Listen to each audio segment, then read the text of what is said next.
২৪ দফা ইশতেহার ঘোষণা এনসিপির। জীবনমান উন্নয়নের রাজনীতি করতে চায় বিএনপি বলছেন তারেক রহমান। গণমাধ্যম কমিশনের প্রস্তাবিত সংস্কার কার্যক্রম চলতি মাসেই শেষ হবে বলছেন উপদেষ্টা মাহফুজ। সর্বশেষ জানাবো, শেখ হাসিনা পৃথিবীর শ্রেষ্ঠ মিথ্যাবাদী স্বৈরাচার বললেন অ্যাটর্নি জেনারেল। শুনছিলেন সংবাদ শিরোনাম, এবারে বিস্তারিত। ২৪ দফা ইশতেহার ঘোষণা এনসিপির। নতুন বাংলাদেশ গঠনে ২৪ দফা ইশতেহার ঘোষণা করেছে জাতীয় নাগরিক পার্টি। রোববার বিকেলে কেন্দ্রীয় শহীদ মিনারে এই ইশতেহার ঘোষণা করেন দলটির আহ্বায়ক নাহিদ ইসলাম। নাহিদ বলেন, গত বছর এই দিনে এই শহীদ মিনার থেকে আমরা ঘোষণা করেছিলাম ফ্যাসিবাদ ব্যবস্থা বিলোপের সেই ঐতিহাসিক এক দফা কোনো ব্যক্তি, কোনো দলের বা কোনো সংগঠনের পক্ষ থেকে ঘোষণা করা হয়নি। তিনি বলেন, এক দফা ঘোষণা করা হয়েছিল বাংলাদেশের জনগণের পক্ষ থেকে, বাংলাদেশের গণ অভ্যুত্থানকারী ছাত্র জনতার পক্ষ থেকে। এক দফার প্রকৃত ঘোষক বাংলাদেশের জনগণ, বাংলাদেশের অভ্যুত্থানকারী ছাত্র জনতা এবং শহীদ ভাই বোনেরা। এনসিপির আহ্বায়ক বলেন, আমরা দায় ও দরদের রাজনীতি ঘোষণা দিয়েছিলাম। আমরা সাম্য, মানবিক মর্যাদা ও সামাজিক সুবিচারের ঘোষণা দিয়েছিলাম। বলেছিলাম, আমরা এমন একটা রাজনৈতিক বন্দোবস্ত প্রতিষ্ঠা করব যেখানে স্বৈরতন্ত্র আর কখনোই ফিরে আসতে পারবে না। তিনি আরো বলেন, জুলাই পদযাত্রায় দেশের বিভিন্ন জায়গায় বলেছি, ফ্যাসিবাদী সরকারের পতন হয়েছে, কিন্তু ফ্যাসিবাদী বন্দোবস্তের বিলোপ আমরা ঘটাতে পারিনি। এরপর নাহিদ ইসলাম এনসিপির ২৪ দফা ইশতেহার ঘোষণা করেন। ঘোষণা শেষে নাহিদ ইসলাম বলেন, আজ থেকে ঠিক ১ বছর আগে এই শহীদ মিনারে আমরা শপথ নিয়েছিলাম এই দেশকে স্বৈরাচারের হাত থেকে মুক্ত করব। আপনারা সেই আহ্বানে সাড়া দেওয়ায় আমরা সবাই মিলে ফ্যাসিবাদী শাসনকে পরাজিত করেছি এবং দেশের উপর নিজেদের কর্তৃত্ব ফিরিয়ে নিয়েছি। আজ আবারও এই শহীদ মিনার থেকে আমরা আপনাদের আহ্বান জানাচ্ছি, আসুন আমরা সবাই মিলে আমাদের সেকেন্ড রিপাবলিক গঠনে এই ঐতিহাসিক ২৪ দফাকে বাস্তবে রূপান্তর করে সকল নাগরিকের স্বপ্নের নতুন বাংলাদেশ গড়ি। জীবনমান উন্নয়নের রাজনীতি করতে চায় বিএনপি বলছেন তারেক রহমান। বিএনপির ভারপ্রাপ্ত চেয়ারম্যান তারেক রহমান বলেছেন, দেশের জনগণই বিএনপির তথা দেশের সকল রাজনৈতিক ক্ষমতার উৎস। তিনি বলেন, কথামালার রাজনীতি নয়, আমরা জীবনমান উন্নয়নের রাজনীতি শুরু করি। বাংলাদেশ এখন একটি পরিণত দেশ। এই পরিণত বাংলাদেশের জনগণ আর বিভেদ, বিরোধ ও প্রতিহিংসা, প্রতিশোধের রাজনীতি চায় না। জনগণ রাজনৈতিক দলগুলোর কাছে রাজনীতির গুণগত পরিবর্তন চায়। রোববার বিকেলে রাজধানীর শাহবাগে জুলাই গণ অভ্যুত্থান, শোক ও বিজয়ের প্রথম বর্ষপূর্তি উপলক্ষে ছাত্রদলের ছাত্র সমাবেশে দেওয়া প্রধান অতিথির বক্তব্যে এসব কথা বলেন তিনি। ছাত্রদলের নেতাকর্মীদের উদ্দেশ্যে তিনি বলেন, জুলাই গণ অভ্যুত্থানে ছাত্রদলের শত শত নেতাকর্মী হতাহত হয়েছে। গণ অভ্যুত্থানের সময় শুধুমাত্র ছাত্রদলের ২,০০০ নেতাকর্মী গ্রেপ্তার হয়েছে। যেই সংগঠনে তোমাদের মতো সাহসী মায়ের সন্তানেরা আছে, সেই সংগঠনের নেতাকর্মীদের কেউ দমিয়ে রাখতে পারবে না। ধর্মীয় ও সামাজিক মূল্যবোধে উচ্চকিত বিএনপি আগামী দিনে মানবিক মানুষ তৈরির রাজনীতি শুরু করতে চায় বলে জানিয়েছেন তারেক রহমান। তিনি বলেন, বিএনপির আগামী দিনের নীতি কর্মসংস্থান সৃষ্টির আর নিরাপদ কর্মপরিবেশ নিশ্চিত করার রাজনীতি। বিএনপির নীতি আজকের জনসংখ্যাকে জনসম্পদে রূপান্তরিত করার রাজনীতি। মানবিক মূল্যবোধে উজ্জীবিত কর্মমুখী শিক্ষা কারিকুলাম প্রণয়ন ও বাস্তবায়নের রাজনীতি। ফ্যাসিস্ট চক্র শিক্ষা ব্যবস্থাকে ধ্বংস করে দিয়েছে বলে অভিযোগ করেন তারেক রহমান। তিনি বলেন, তারা শিক্ষা প্রতিষ্ঠানকে সন্ত্রাসীদের নিরাপদ আস্তানা হিসেবে ব্যবহার করেছে। কারিগরি ও ব্যবহারিক শিক্ষার উপর জোর দিয়ে বিএনপি আগামী দিনে শিক্ষা কারিকুলাম ঢেলে সাজাতে কাজ করছে বলে জানান বিএনপির ভারপ্রাপ্ত চেয়ারম্যান তারেক রহমান।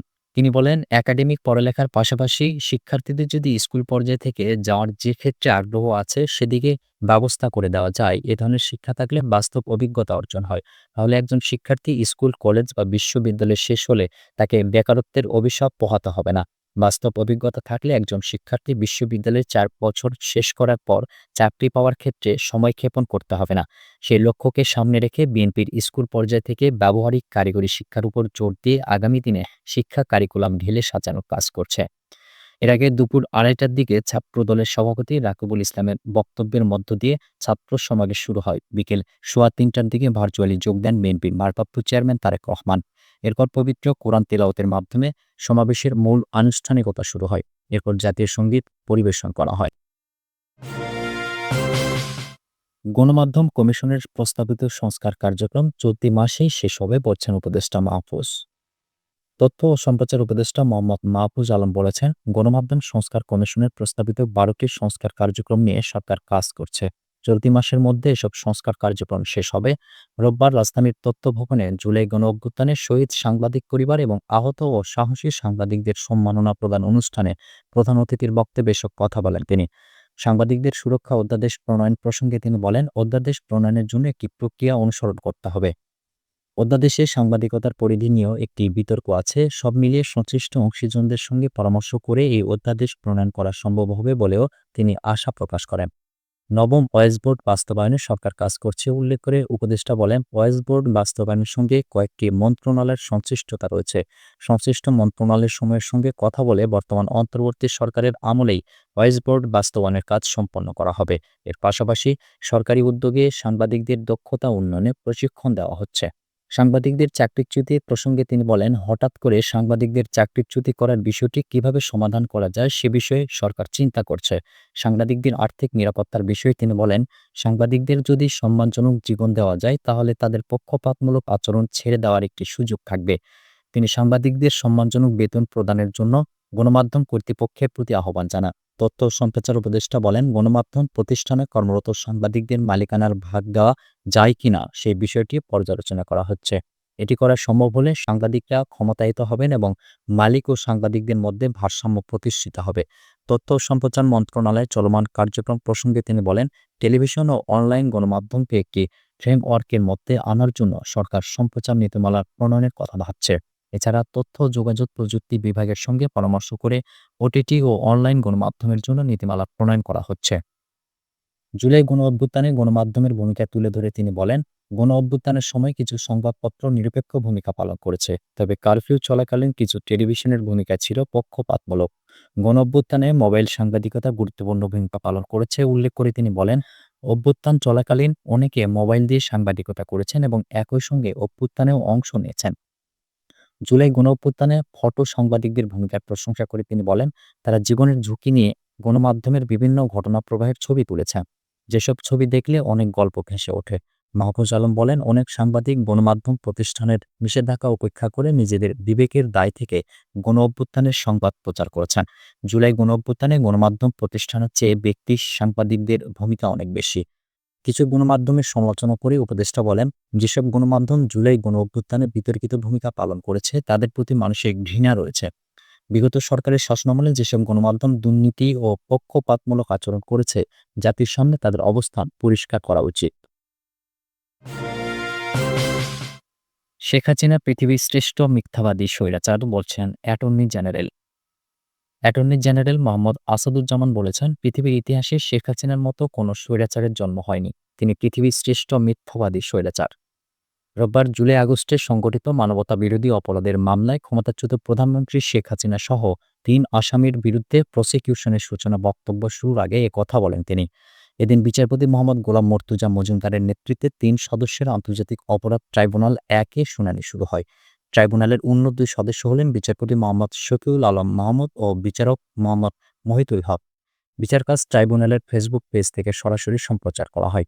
সংক্ষিপ্ত বক্তব্যে অ্যাটর্নি জেনারেল আরও বলেন, আজকের দিনটি ঐতিহাসিক। কোনো স্বৈরাচারকে মিথ্যার উপর পিএইচডি করতে হলে তাকে শেখ হাসিনার কাছে শিখতে হবে। পৃথিবীর সব স্বৈরশাসকের যদি কোনো সমিতি করা হয় তাহলে শেখ হাসিনা হবেন তার সভাপতি। বাংলাদেশের ভবিষ্যতের স্বার্থে, ভবিষ্যৎ প্রজন্মের স্বার্থে আমরা স্বৈরাচার ও তার সহযোগীদের সর্বোচ্চ শাস্তি চাই। এ সময় অ্যাটর্নি জেনারেল পৃথিবীর কোনো স্বৈরাচারের কী পরিণতি হয়েছে তা ট্রাইব্যুনালের সামনে তুলে ধরেন। জুলাই আগস্টে গণহত্যার ন্যায় বিচার চেয়ে আসাদুজ্জামান বলেন, আমাদের রাষ্ট্র অনেক এগিয়েছে। আগের ট্রাইব্যুনালের মৃত্যুদণ্ড নিয়ে প্রশ্ন উঠেছে। আমাদের সামনে যে জুলাই হত্যাকাণ্ড ঘটেছে তার সঠিক বিচার চাই, তবে আমরা অমানবিক বিচার চাই না। এ সময় তিনি ইংল্যান্ডের লিভার ক্রমওয়েলের বর্ণনা তুলে ধরেন। বলেন, ন্যায় বিচারের জন্য আমরা এখানে এসেছি। এমন একটি বিচার সম্পন্ন হোক যে ইতিহাসের পাতায় লিপিবদ্ধ থাকে। কেননা ইতিহাসে অনেক ফ্যাসিস্টের জন্ম হয়েছে, তবে বহু স্বৈরশাসকও বিচারের মুখোমুখি হয়েছেন। তাদের মধ্যেই একজন অলিভার ক্রমওয়েল, যার মৃত্যুর ৩ বছর পর লাশ তুলে ফাঁসিতে ঝুলিয়ে প্রকাশ্যে শাস্তি দেওয়া হয়েছে। এরপর শিরচ্ছেদ করা হয়, তার মাথা লোহার দণ্ডে গেঁথে বহু বছর ওই শহরে প্রদর্শন করা হয়েছে। তবে আমরা তেমন কিছু চাই না। অ্যাটর্নি জেনারেল বলেন, গেল ১৬ বছর মুক্তিযুদ্ধের চেতনার নামে খুন, চাঁদাবাজি, রাতে ভোট করা, বিদেশে টাকা পাচার সহ সব ধরনের অনিয়ম করা হতো। আর এসবের বিরুদ্ধে জুলাই আন্দোলন হয়। টানা ৩৬ দিনের সেই আন্দোলনের মুখে শেখ হাসিনা সহ এমপি মন্ত্রীরা দেশ ছেড়ে পালিয়ে যান। পৃথিবীর ইতিহাসে এমন ঘটনা বিরল। তিনি আরও বলেন, মিথ্যা কথার জন্য পিএইচডি করতে হলে হিটলার ও শেখ হাসিনার কাছে আসতেন। তবে কোনো ব্যক্তির বিরুদ্ধে আমাদের ক্ষোভ নেই। আমরা অপরাধের বিরুদ্ধে এসেছি। আমরা ন্যায় বিচার চাই, দেশের মানুষের স্বপ্নের বিচার চাই। ন্যায় বিচারের মধ্য দিয়েই আইনি পরিকাঠামোর মধ্যে আমরা সর্বোচ্চ শাস্তি চাইব। যুগ সন্ধিক্ষণে ন্যায় বিচারের জন্য দাঁড়িয়েছি। শুধু রাষ্ট্রপক্ষ নয়, সবাই ন্যায় বিচার পাবেন।